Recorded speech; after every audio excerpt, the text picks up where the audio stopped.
12 years ago, she watched the man she loved most walk away without a word. Tonight, she's pouring wine for him, and he doesn't even recognize her. Sarai Delane's heart tightened. She thought she had forgotten, thought she had become strong, thought she had buried it all after years of caring for her ailing mother and watching her own dreams fade away. But one glance at that face, the face of the man who once made her believe in forever, and every old wound began to ache again. Malik Vaughn, now a billionaire admired by the entire city, and her, just a quiet server, blending into the soft golden light and the clinking of glasses. The distance between them was no longer just measured in money, but in 12 years of silence. She turned away, forcing a calm smile. Yet, when her hand moved to clear the last glass of wine, her eyes caught on something. Small, deliberate, resting on the table between the receipts and folded bills, still warm from where he had been sitting. She didn't dare touch it, just stared, pulse quickening. What had he left for her? An apology? A chance? Or another storm waiting to begin?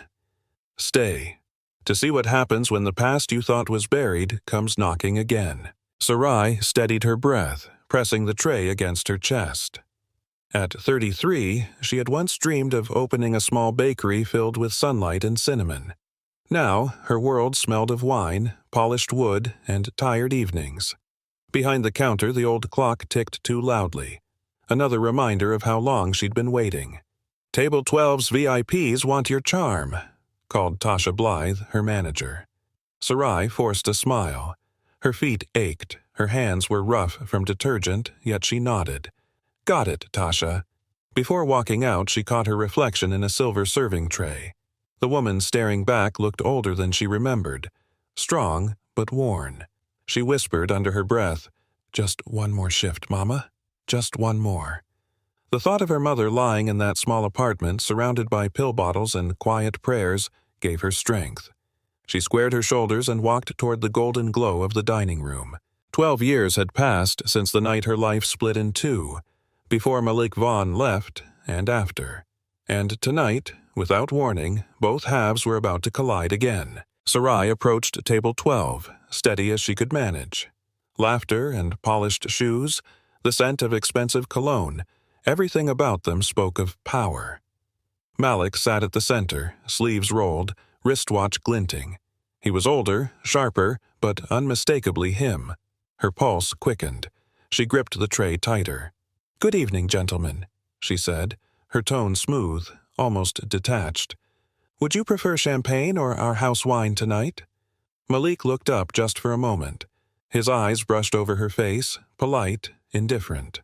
"We'll trust your choice," he replied, returning to his menu. Something inside her went silent.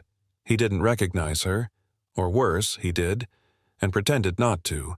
She nodded once, professional. "Very well." As she turned away, her throat tightened, but her voice stayed even. 12 years of strength held her steady. Whatever she felt, it would stay buried behind the practiced calm of service. The clink of glasses blurred into memory. For a moment, Sarai was 17 again. Barefoot in the grass, the air thick with the scent of summer rain. Malik's laughter echoed under the old oak by Lake Haven. He had been everything then. Ambition, gentleness, and promise. "Someday," he had said, sketching dreams into the dirt, "I'll build you a place where mornings taste like sugar and home." She believed him, utterly and without question. Now, in this glittering restaurant, she watched that boy turned man, built not of dreams, but of marble and distance. The world had made him its own. Her chest ached with a kind of grief that had no tears left. She wondered when he stopped looking at life the way he once looked at her, with wonder instead of control. The thought burned quietly. She didn't know, the voice in her heart whispered, that the world would build him instead. And somehow, that truth hurt more than his leaving ever had. As Sarai poured the wine, snippets of their conversation reached her. Malik's voice was deeper now, confident. "Our next development will focus on affordable housing, sustainable materials, long-term community impact." The men around him nodded, impressed, but the words struck her in a strange way, affordable housing, community. It sounded like the Malik she used to know, the boy who once said he wanted to build homes for people, not monuments for power. She set the bottle down carefully, avoiding his gaze. Still, her heart betrayed her, quickening against her ribs. Was there still something left of that dreamer? Or had success turned him into another man entirely? Sarai forced herself to step back, letting the table's chatter drown her thoughts. Yet, inside, something fragile stirred. A quiet, dangerous hope that maybe beneath the suit and the silence, he still remembered who he was, and who they had once been. The evening stretched long. The laughter at table 12 softened into satisfied murmurs as the plates cleared. Malik leaned back, speaking in that calm, deliberate tone that once made her feel safe. When the check arrived, he took the pen without hesitation, signing with a steady hand. Sarai reached for the receipt, her eyes tracing the name printed at the top, Vaughn Atelier Group. The words glimmered faintly in the low light, heavy with meaning. She whispered inside her mind, "He built an empire." For a moment, her breath caught. He had turned their shared dream of homes for everyone into a fortress of glass and wealth. Pride mixed with ache, a contradiction she couldn't swallow. The paper trembled slightly in her fingers. 12 years of struggle, of counting tips and saving pills for her mother now pressed into a few black letters on white paper. He looked untouched by time. She, remade by it. As she walked away from the table, that name burned in her mind. Vaughn Atelier Group. It wasn't just a company. It was proof that the boy she loved had turned into the man the world wanted, and maybe one she no longer knew. When Sarai returned with the copy of the bill, the group was preparing to leave. Chairs scraped, coats lifted, polite goodnights exchanged. Only Malik lingered, adjusting his cufflinks. She placed the folder down gently, ready to turn away. Then she heard it. His voice, quiet but unmistakable. "You haven't changed, Sarai Delane." Her body froze. Every sound in the restaurant fell away. The years between them collapsed into a single heartbeat. She looked up slowly. His gaze met hers, steady, searching, too calm for the storm he'd just unleashed.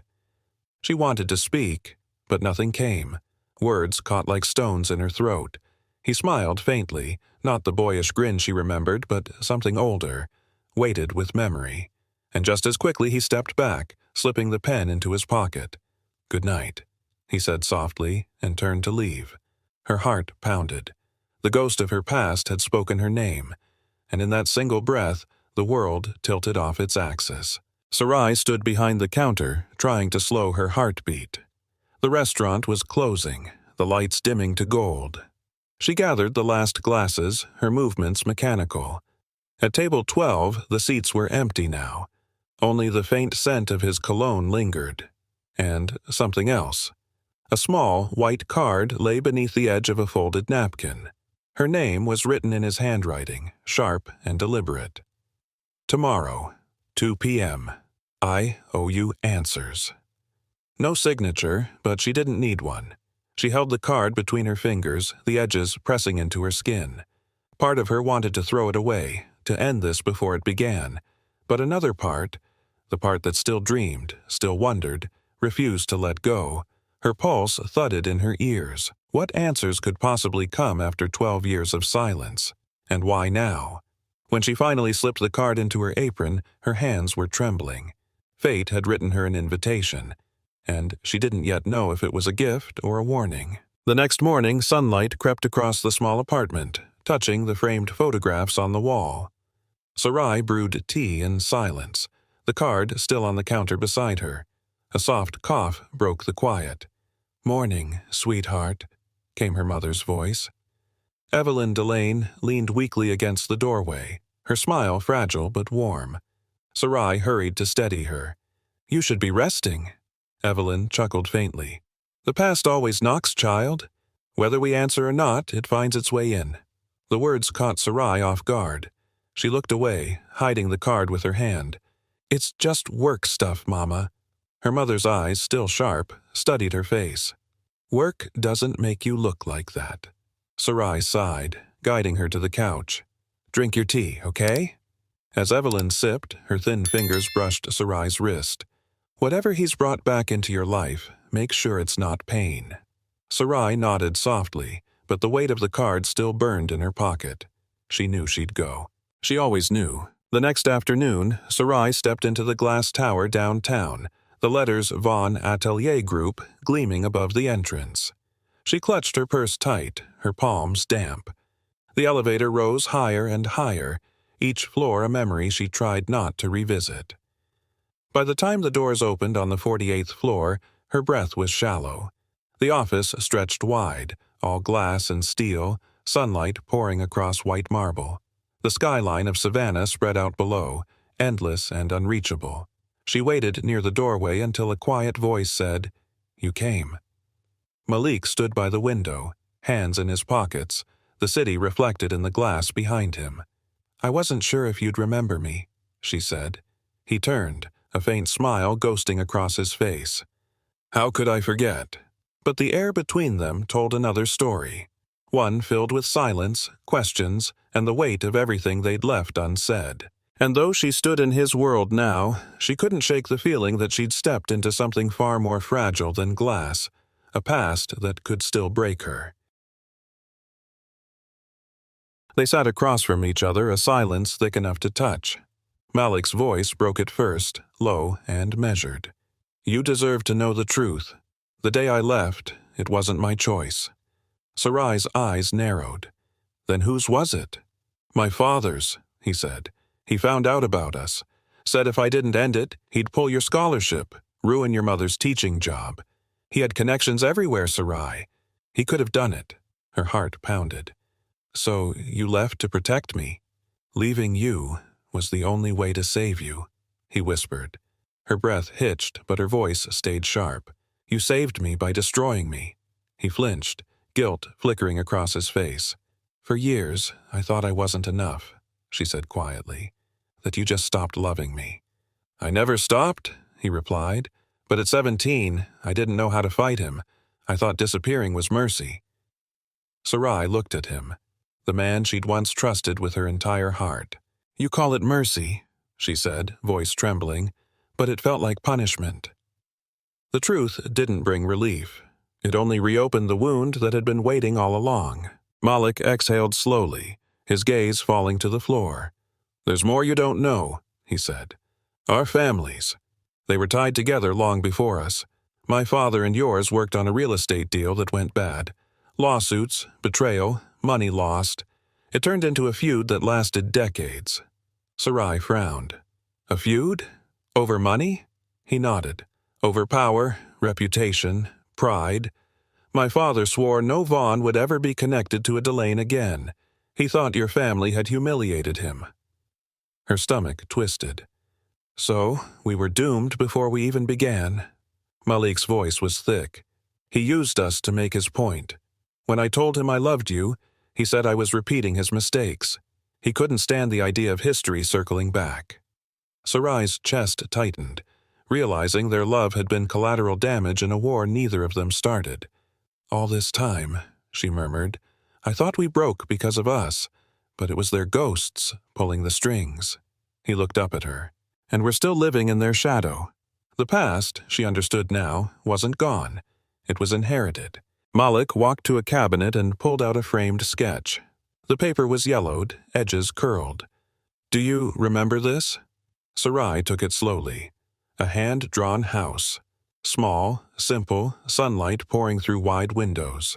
In the corner, faint initials. SD. Her throat closed. "You kept this?" "I kept everything," he said. "Every dream I built began with you." The words hit her like a pulse. She ran her fingers across the drawing, remembering the day he'd sketched it on a napkin at 17, telling her it would be their home someday. "You built skyscrapers," she whispered. "But this is what we wanted." He smiled faintly. "Maybe I built the wrong kind of home." Silence filled the room. Not angry, not cold, but heavy with what might have been. Sarai set the drawing down, afraid of what it meant. The love between them hadn't died. It had just changed shape, buried under everything life had taken, and somehow that made it harder to bear. Malik hesitated, then opened a folder on his desk. "There's something else. You should see this." Sarai stepped closer. Pages of financial records, legal signatures, trust documents, all bearing one name: Evelyn Delane. She blinked. "My mother? What is this?" "It's a fund," he said quietly. "Set up years ago, under her name. Investments, property stakes, enough to secure her care and more." Her pulse quickened. "You used my mother's name?" "I didn't," Malik said. "My grandfather did, before he died. My father hid it from both of us. I found it only months ago." Sarai shook her head, disbelief burning in her eyes. "So my mother's been tied to your family all this time and no one said a word?" He nodded slowly. "I'm trying to make it right." She stepped back. "Right? Malik, money doesn't fix what's broken. You can't buy forgiveness." Her voice cracked with anger. For 12 years, she had fought for every dollar, every breath. And now he handed her proof that her life had always been entangled in his family's wealth. The truth stung worse than the lies ever had. That night, Sarai sat at her kitchen table, the folder open before her. Her mother watched from the armchair, eyes clouded with thought. "You knew something, didn't you?" Sarai asked quietly. Evelyn sighed, setting her cup down. "I knew there were old ties, not about the money, but about the feud. I thought keeping it from you would protect you." Sarai's voice trembled. "You let me hate him for years." "I let you heal in your own way," Evelyn replied softly. "I didn't want his name to haunt you." Tears gathered in Sarai's eyes. "You should have told me." Evelyn reached for her hand. "Maybe. But what good would the truth have done then? You were 17, in love and broken. Sometimes silence feels like kindness." Sarai pulled her hand away, wiping her face. "It wasn't kindness, Mama. It was confusion. I spent years blaming myself for something that wasn't even mine to carry." Evelyn's eyes shimmered with regret. "Then don't carry it anymore," she said. "End it here." But Sarai knew she couldn't. Not yet. The truth had finally opened, and it demanded to be faced. Sarai spent most of the afternoon staring at the folder on the table. The numbers, the names, her mother's quiet confession. They circled her thoughts like static. The phone rang once, then again. She almost ignored it until she saw his name. Malik. She answered, her voice steady. "What do you want?" "Dinner tonight," he said softly. "I owe you truth." Silence stretched between them. The part of her that still cared wanted to see him. The part that still hurt wanted to hang up. "I don't know if that's a good idea," she said finally. "It doesn't have to be," he replied. "It just has to be honest." She closed her eyes. The sound of his voice carried years she couldn't erase. "Where?" "The Haven. 7. When the line went dead, Sarai stared at her reflection in the window. Her pulse fluttered, fragile and unsure. Was this closure or another wound waiting to open? That night, as she got dressed, her mother's warning echoed in her mind. The past always knocks. And Sarai knew she was about to open the door. The Haven was quiet, dimly lit, filled with low jazz and murmured conversations. Malik was already there, a glass of wine untouched in front of him. When Sarai entered, his expression softened. Almost relief, almost guilt. "Thank you for coming," he said. "I'm not sure why I did," she admitted, taking a seat. He studied her face for a moment. "Because you still want answers." The words stung because they were true. He took a breath. "There's something you should know.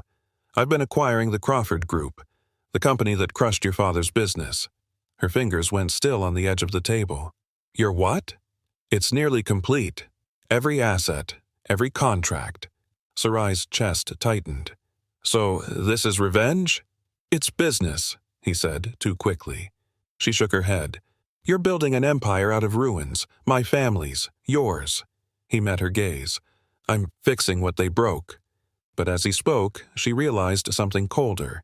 He believed it. And that terrified her more than the truth itself. For a long time, neither of them spoke. Sarai's voice came first, low and steady. "Is this justice or pride, Malik?" His jaw tightened. "For you," he said. But the flicker in his eyes betrayed him. It wasn't for her. It was for control, for victory, for the ghosts he could never silence.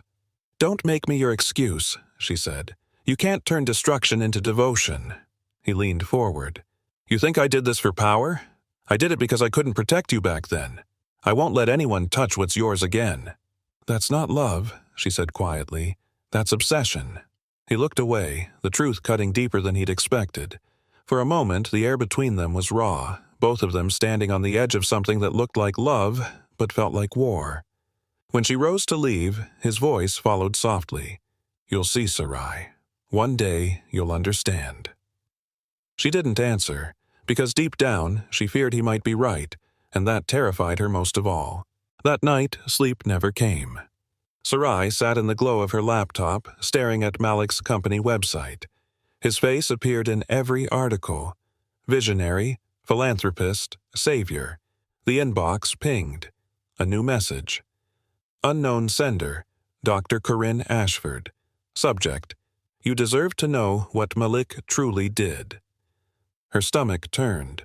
She clicked before reason could stop her. The message was short. "I worked with him once. If you want the truth, meet me tomorrow. Café Paloma, noon. No attachments, no explanation." She read it 3 times, her pulse quickening. What truth could be worse than what she already knew? She thought of Malik's eyes when he said "for you." She thought of the cold confidence in his voice when he talked about acquisition. And, for the first time, she wondered, was the man she once loved building something noble, or burying something terrible? She closed the laptop, her reflection faint in the screen. Tomorrow, she'd find out. The cafe was crowded, sunlight spilling across polished tables. Sarai spotted Dr. Corinne Ashford immediately. A poised woman in her 50s, sharp eyes softened by time. "Thank you for meeting me," Corinne said. "I know this isn't easy." Sarai sat down, cautious. "You said you worked with Malik?" Corinne nodded. "Years ago, back when he took over Harper Design." Sarai frowned. "The firm that went bankrupt?" Corinne's voice lowered. "It didn't just go bankrupt. He dismantled it, deliberately. The owner, Thomas Harper, was one of his rivals. After losing everything, Harper jumped from his apartment balcony." Sarai's breath caught. "You're saying Malik was responsible?"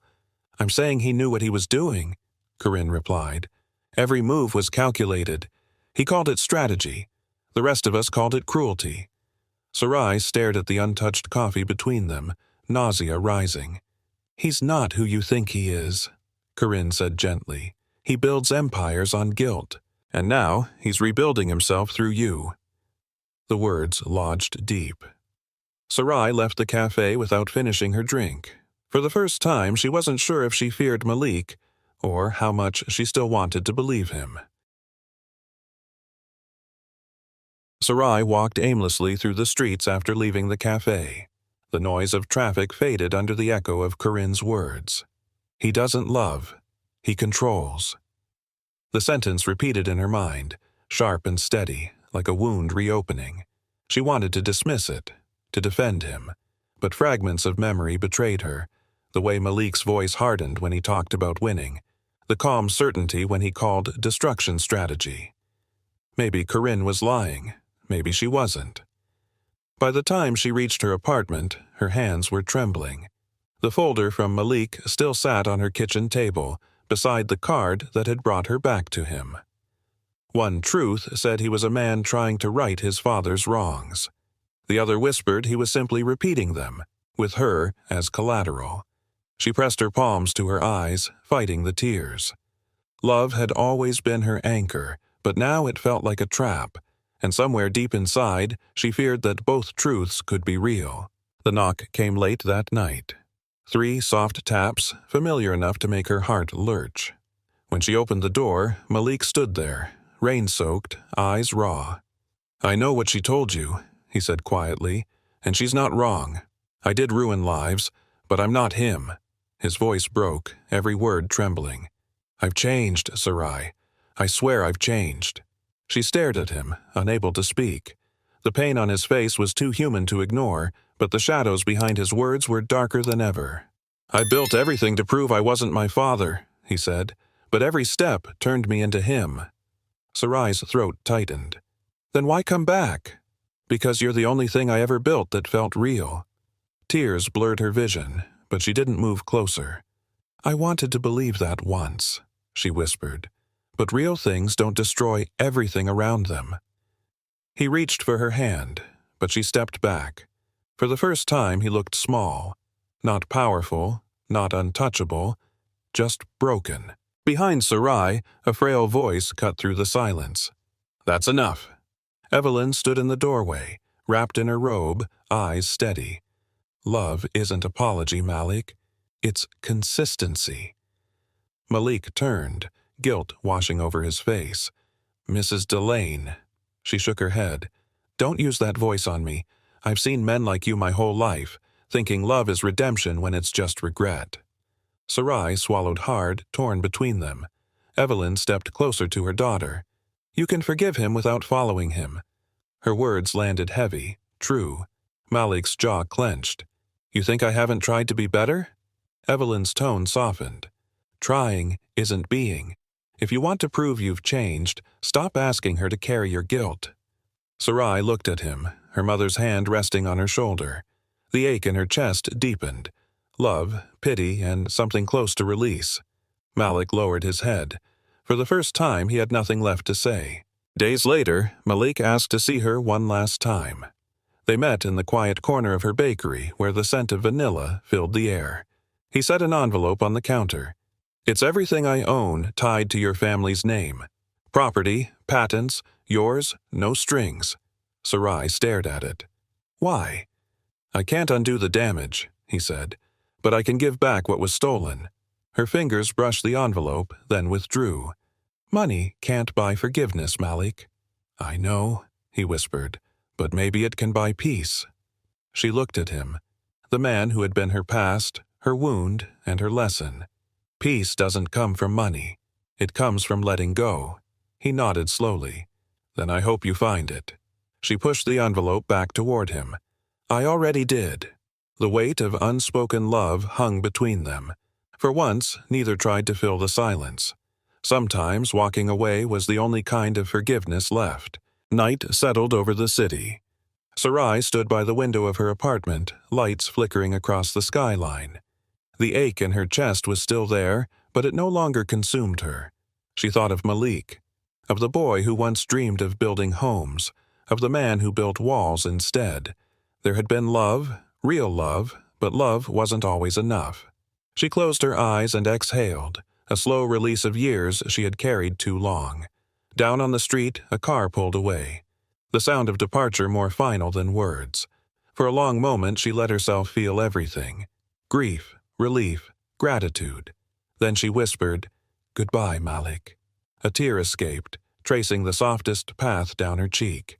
Outside, the city moved on. And somewhere in that motion, so did she. The past hadn't vanished, but it no longer held her hostage. For the first time in 12 years, Sarai Delane felt something close to freedom. 3 months later, the bell over the door of June's table chimed for the first time. The smell of warm bread filled the air, sunlight spilling through clean glass windows onto rows of pastries glazed with care. Sarai wiped her hands on her apron, barely believing the dream was real. Her mother sat by the window, hair regrown, laughter softer but steady. "It's beautiful, sweetheart," Evelyn said, her voice strong again. "Your father would have been proud."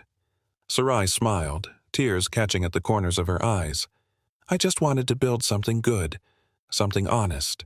"You did," her mother whispered. Outside, children pressed their faces to the glass, pointing at the cupcakes. Sarai opened the door and welcomed them in. The laughter that followed was small, imperfect, but alive.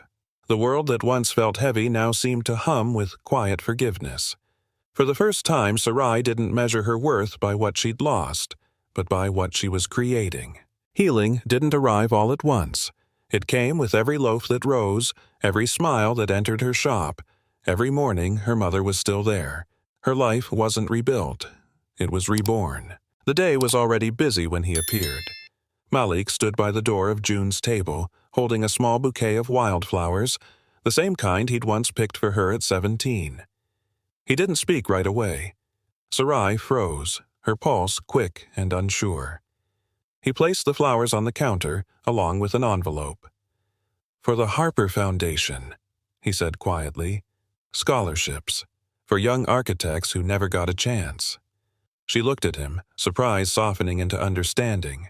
There was no speech, no plea, no apology, just sincerity.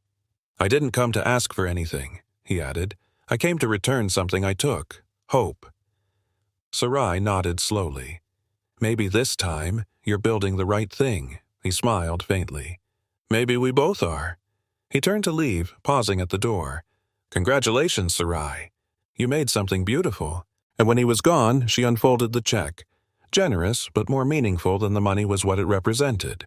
Growth, humility, a man finally learning to repair without control. Months later, a ribbon fluttered in the wind at the opening of the Harper Community Project, a housing complex built for families who had once been displaced. Sarai stood beside Malik, their names carved side by side into the foundation plaque, not as lovers, but as equals in purpose. Reporters asked questions, cameras flashed, but their handshake said more than any headline.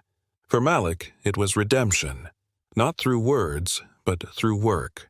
For Sarai, it was closure, knowing that even pain could build something lasting if transformed, not buried.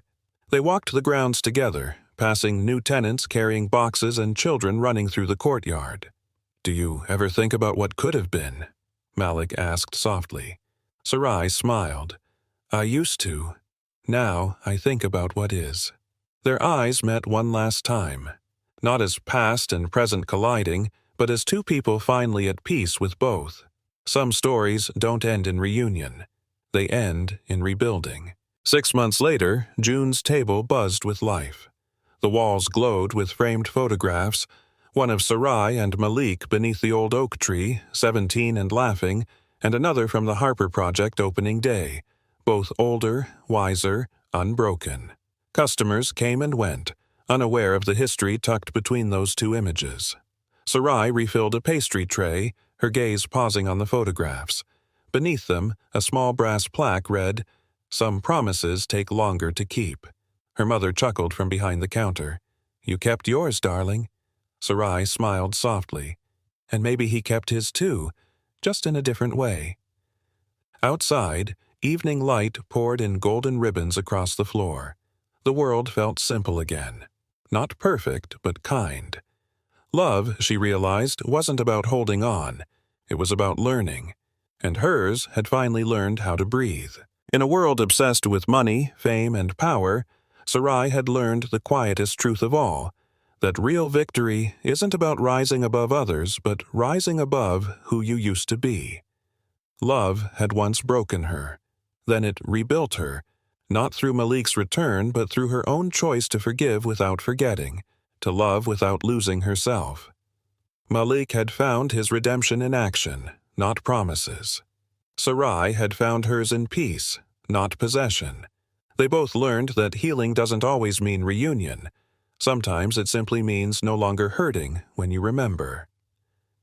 As the days passed, June's table became more than a bakery. It became a place where broken things turned whole again. One loaf, one smile, one second chance at a time. And if anyone asked what kept her moving forward, Sarai would simply say, "Because love isn't about holding on. It's about learning to let go and still wish the other person well." If this story touched something in you, stay with it. Because every heart deserves a second chance, and sometimes, the most powerful kind of love is the one that sets you free.